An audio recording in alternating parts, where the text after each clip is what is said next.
Bienvenue au balado Naître et grandir autrement, un balado qui s'intéresse à la neurodivergence.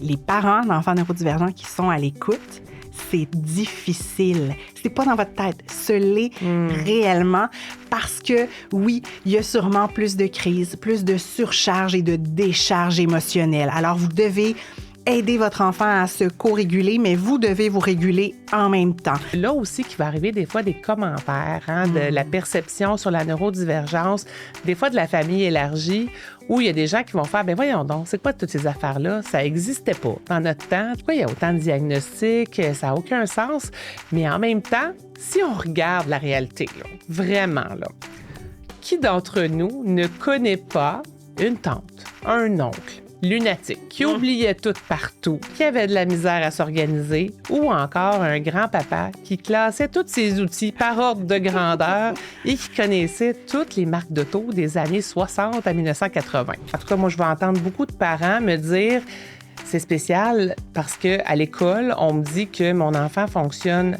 vraiment bien, puis on rentre à la maison, ça fait même pas 15 minutes qu'on est rentré, c'est sûr qu'il y a une crise. C'est exact. sûr qu'il est arrivé. Fait que là, le parent se dit, ben c'est moi qui est inadéquat. Je pense que ça serait un beau souhait pour l'avenir, en fait, d'avoir une société qui est réellement inclusive, neuro-inclusive, hein? Puis c'est là où on va parler de neurodiversité, un peu comme on va parler de biodiversité, hein, dans le monde de la faune, de la flore. On a besoin de toute la biodiversité pour faire, par exemple, une forêt. Absolument. Tu as besoin du petit maringouin fatigant aussi, qui va nourrir la grenouille, qui va nourrir... Oui, c'est ça. Naître et grandir autrement, un balado à écouter sur votre plateforme préférée.